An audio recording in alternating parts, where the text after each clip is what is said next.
Well, welcome to Sunday School, Super Bowl Sunday School. But actually, we're not going to do very much no Super Bowl predictions this year. The oracular chicken uh, has informed me that she knows too much already. To There will be no oracular chicken this year, and we all know because it's the year of the tiger. Probably the Bengals are going to, but that's not a prediction. Don't bet on it. Look what I found here in getting ready for today's class. This is a postcard.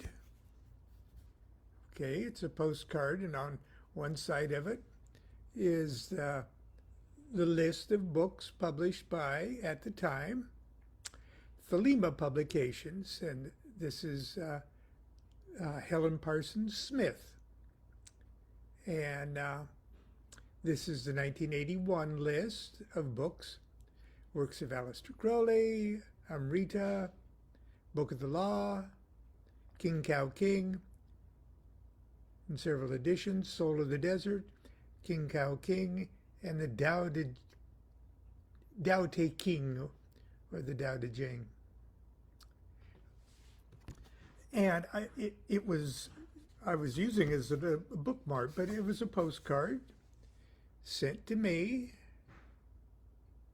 in, I believe that's June of 1981, and Helen Smith had typed, that's her signature there, had typed a little note. 93, please advise your phone number. I am reprinting the Book of the Law and Equinox of the Gods, and wonder if you have any suggestions for any changes or corrections. And then she left her phone number there. That was a sweet little memory. But I was using it as a bookmark in a book that certainly in an edition that not everybody has.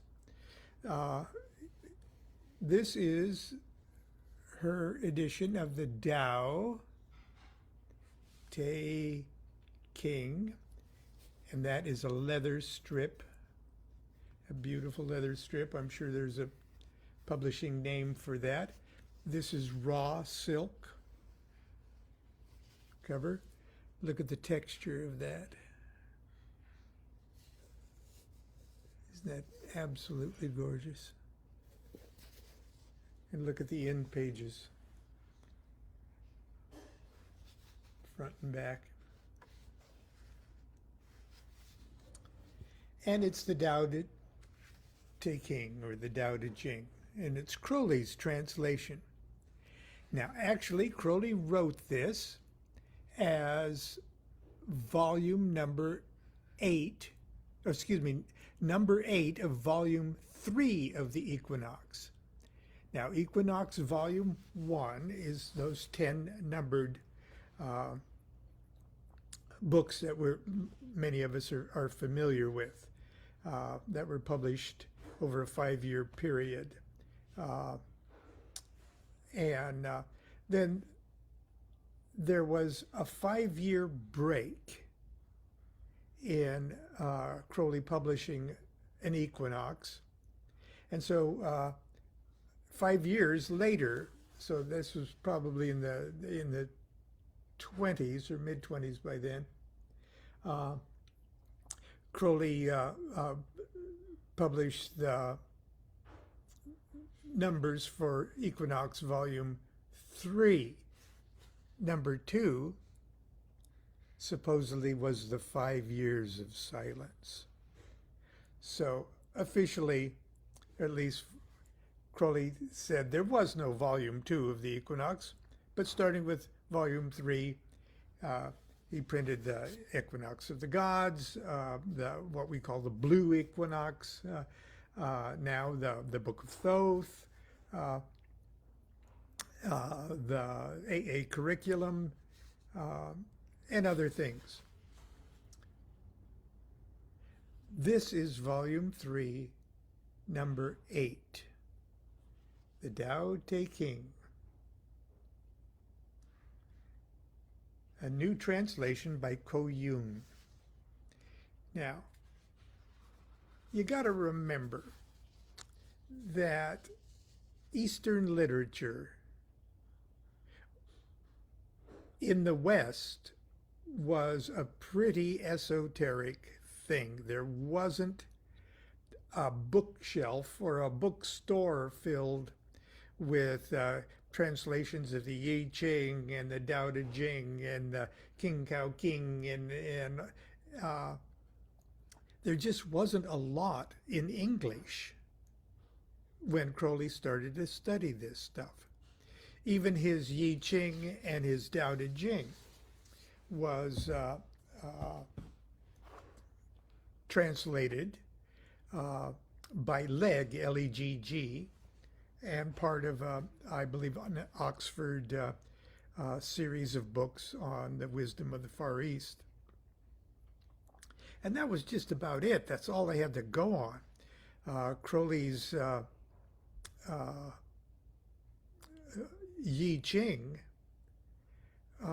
was the Legg I Ching. And I was fortunate enough to handle and consult the textbook that Crowley used, his Legg translation of the I Ching.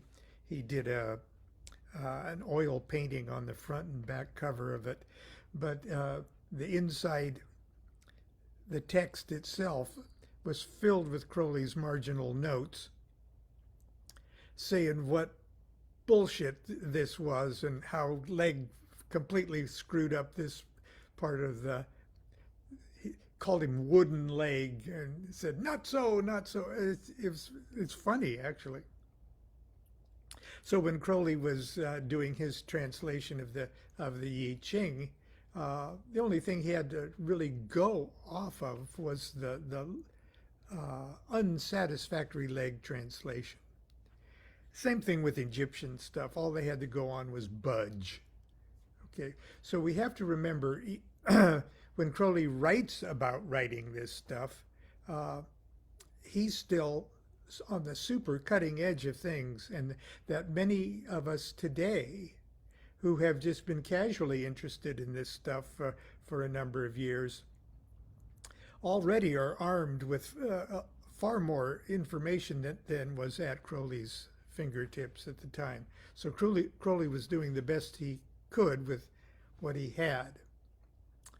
And what I'd like to do today is read to you of Crowley's very, very interesting introduction to his own translation of the Tao Te Ching. And I don't know whether or not I'm going to read his translation because his introduction is interesting enough. At least it's interesting enough today for Super Bowl Sunday, or at least part of it. And I think you'll get a kick out of it too. So this is, I'm showing you historical stuff. That's Helen's handwriting there, of 100 copies printed for this deluxe edition on special handmade paper. This is copy number 18. Helen Parsons Smith. Did she say Parsons? Yes, Helen H. Parsons Smith. And that's my my stamp. And at the time, that was my magical motto, Adeo Sat Bene, which is Latin for so far so good.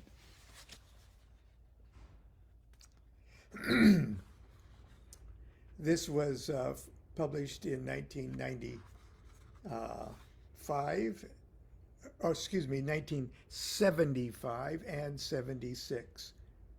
So this was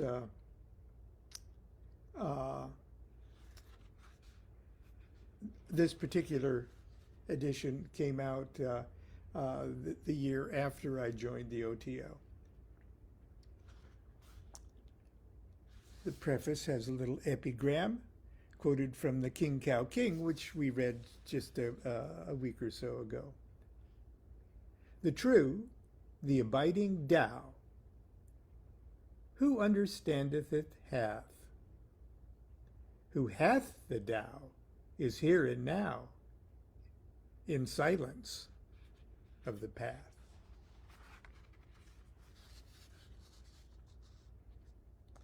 Here's Crowley's introduction. I bound myself to devote my life to magic at Easter 1898, and received my first initiation on November 18th of that year. My friend and climbing companion, Oscar Eckenstein, or Eckenstein, somebody I'm sure will correct me, gave me my first introduction in learning the control of the mind early in 1901 in Mexico City. Sri Parananda, Solicitor General of Ceylon, and an eminent writer and teacher of yoga from the Orthodox Shivate standpoint, and Bhikkhu Ananda Mitaya, that's Alan Bennett, the great English adept who was one of my earliest instructors in magic and joined the Sangha in Burma in 1902, gave me my first groundings in mystical theory and practice.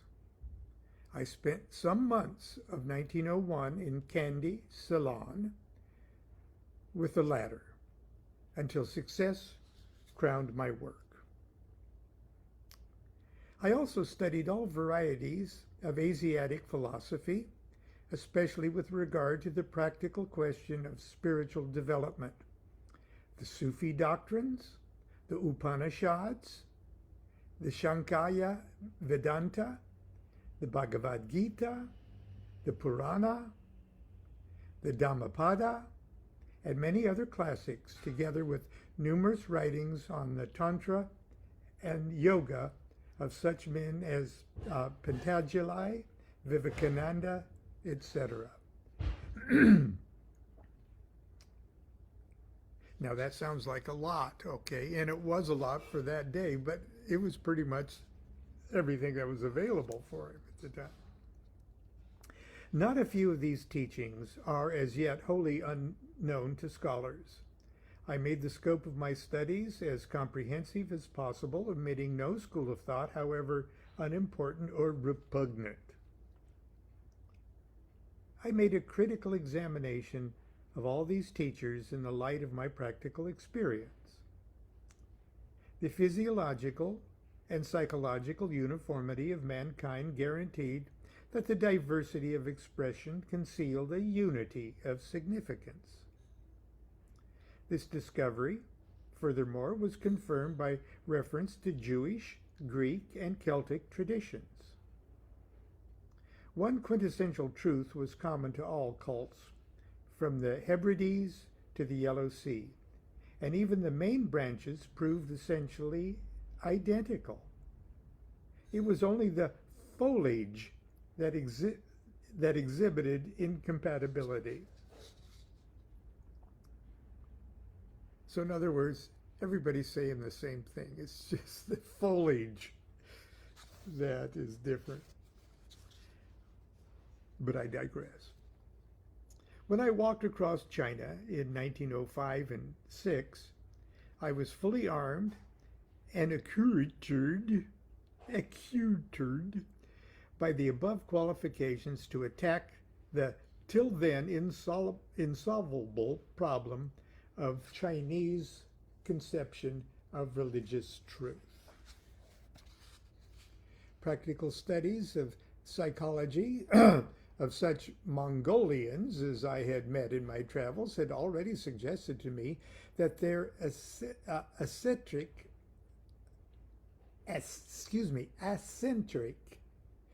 conception of the universe might represent a correspondence in consciousness of their actual psychological characteristics. I was therefore prepared to examine the doctrines of their religions and philosophical masters without prejudice, as I had always rendered nugatory the efforts of missionary sinologists, and indeed all Oriental scholars, with the single exception of Rhys David. Okay. So in other words, Crowley, who probably came into the study with a great deal of almost innate European prejudice, is more or less bragging, and I wasn't prejudiced at all. Everyone else had this colonial consciousness. Well, Crowley was doing pretty good, but probably still, according to today's standard, pretty politically or sociologically chauvinistic. But anyway, we love him.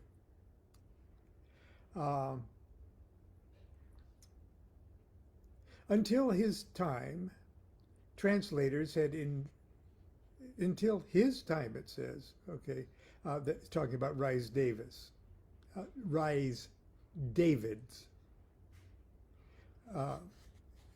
if I'm not mistaken, who did a lot of great work on the tantrics of Tibet pretty early on.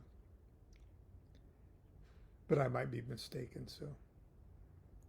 Until his time, translators had invariably assumed with absurd naivete, or more often arrogant bigotry, that the Chinese writer must either be putting forth a more or less distorted and degraded variation of some Christian conception or utterly puerile absurdities. Even so great a man as Max Muller, in his introduction to the Upanishads, seems only half inclined to admit that the apparent triviality and folly of many passages in these so-called sacred writings might owe their appearance to our ignorance of historical and religious circumstances, a knowledge of which would render them intelligible. During my solitary wanderings among the mountainous wastes of Yunnan, and here he's spelling it Yunnan, the spiritual atmosphere of China penetrated my consciousness. Thanks to the absence of any intellectual impertinences from the organ of knowledge, the Tao Te Ching, and he spells it Taothehking,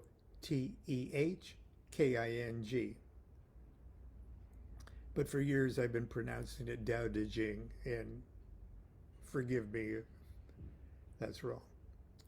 The Tao Te Ching revealed its simplicity and sublimity to my soul little by little, as the conditions of my physical life, no less than of my spiritual, penetrated the sanctuaries of my spirit. The philosophy of Lao Tzu communicated itself to me despite the persistent efforts of my mind to compel it to conform with my preconceived notions of what the text must mean. This process, having taken root in my innermost intuition during these tremendous months of wandering across Yunnan, grew continually throughout succeeding years. When I found myself able once more to withdraw myself from the dissipations and distractions which contact with civilization forces upon one, no matter how vigorously he may struggle against their insolence, to the sacred solitudes of the desert. Whether among the Sierras of Spain or the sands of the Sahara, I found that the philosophy of Lao Tzu resumed its sway upon my soul, subtler and stronger on each successive occasion. But neither Europe nor Africa can show such desolation as America. Got to remember, Crowley had gone he was a very, very well-traveled individual. Not only that, he wasn't always just on the grand tour or the tourists'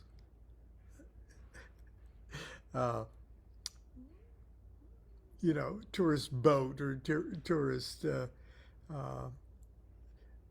He got down and dirty, dressed like natives, wandered around, went to seedy places. He was very, very well-traveled and cognizant of the other cultures and civilizations. So it might sound like he's bragging that he's being snobby about things, but he wasn't. And he did spend a lot of time in America. So hold on to your hats. But neither in Europe nor Africa can show such desolation as America. The proudest, stubbornest, bitterest peasant in the desert of deserted Spain, the most primitive and superstitious Arab in the remotest oases are little more than kin, and never less than kind at their worst. Whereas in the United States, one is almost always conscious of an instinctive lack of sympathy and understanding with even the most charming and cultured people. Now, Mark Twain would give it a good shot of being a good traveling American, but I digress. It was therefore during my exile in America that the doctrines of Lao Tzu developed most rapidly in my soul, even forcing their way outward until I felt it imperious, nay, inevitable, to express them in terms of conscious thought. No sooner had this resolve taken possession of me than I realized the task approximated to impossibility. His very simplest idea, Lao Tzu he's talking about, his very simplest ideas, the primitive elements of his thought, had no true correspondences in any European terminology. The very first word, Tao, T-A-O, presented a completely insolvable problem. It had been translated reason, the way, to on, that Greek, to the on, to on, O-N. And on, okay, on's a heavily loaded word. It's Egyptian for the sun. But in its capacity as the sun, as the nature of the human self, being, existence. The root of the word ontology, the study of being, is on. Okay, and it's so close to the vibratory word om, and it's probably pronounced own, to own. But I digress. To own. But none of these cover the faintest conception of the Tao. The Tao is reason in this sense, that it is substance of things that may be in part apprehended as being that necessary relation between the elements of thought which determine the law of reason. In other words, the only reality is that which compels us to connect the various forms of illusion as we do. It is thus evidently unknowable and expressible neither by speech nor by silence. All that we can know about it is that there is inherent in it a power which, however, is not itself, by virtue whereof all beings appear in forms congruous with the nature of necessity. The Tao is also the way in the following sense. Nothing exists except as a relation with other similarly postulated ideas. Nothing can be known in itself, but only as one of the participants in a series of events. Reality is therefore in the motion, not in the things moved. Hence, we've got the Chinese Book of Changes. But I digress. We cannot apprehend anything except as one postulated element of an observed impression of change. We may express this in other terms as follows. Our knowledge of anything is in reality the sum of our observations of its successive movements. That is to say, of its path from event to event. It's not a thing in itself in the sense of being an object susceptible of apprehension by sense or mind.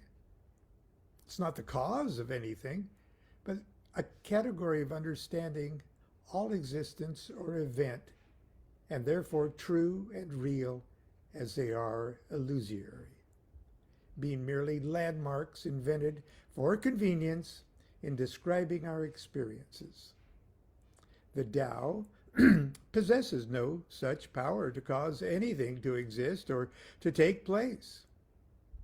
Yet our experience, when analyzed, tells us that the only reality of which we may be sure is this path or way, which resumes the whole of our knowledge. As for To'on, or To'on, which superficially might seem the best translation of Tao, as described in the text, it is the most misleading of the three, for Tu'on possesses the extensive connection implying a whole system of Platonic concepts than which nothing can be more alien to the essential quality of the Tao. The Tao is neither being nor not being in any sense which Europe could understand. It is neither existence nor a condition or form of existence. At the same time, Tu'on gives no idea of Tao. Tao is altogether alien to all that class of thought, from its connection with, quote, that principle which necessarily underlies the fact that events occur, unquote. One might suppose that becoming of Heraclitus, I guess Heraclitus was heavy into this idea of becoming, might assist us to describe the Tao, but the Tao is not a principle at all of that kind. To understand it requires an altogether different state of mind to any with which European thinkers in general are familiar. It is necessary to pursue unflinchingly the path of spiritual development on the lines indicated by the Sufis, the Hindus, and the Buddhists, and having reached the trance called Nirodha Sampata, I'm going to spell that for us, guys. Nerodha, Nirodha, Sammapata, Samapapata. samapata.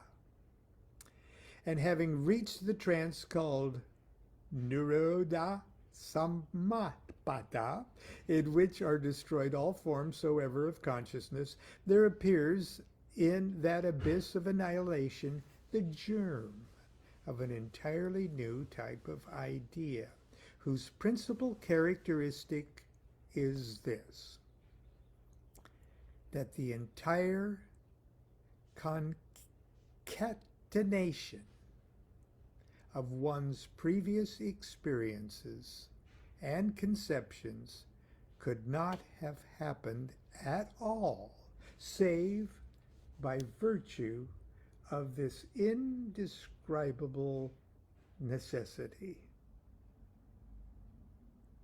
And that's where we're going to drop it today. There's a little bit more left in this introduction, which I do want us to continue.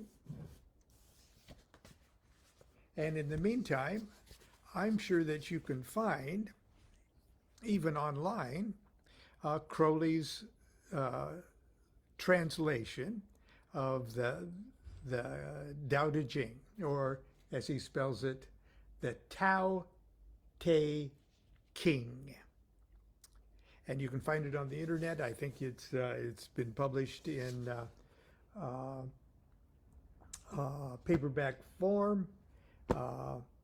I think it's out there.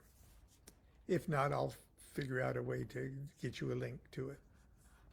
It's pretty good. And if you're familiar with a classic, any one of the more classic translations of the Tao Te Ching, and read it side by side with Crowley's, you'll really get a kick out of it. So until tomorrow, put all your money on the Bengals. Tell them Lon said it, okay? They're going to win. It's the year of the tiger, guys. And tigers eat sheep. Until tomorrow, continue to be good to yourself and be good to each other. Do what thou wilt shall be the whole of the law. Love's the law, love under will.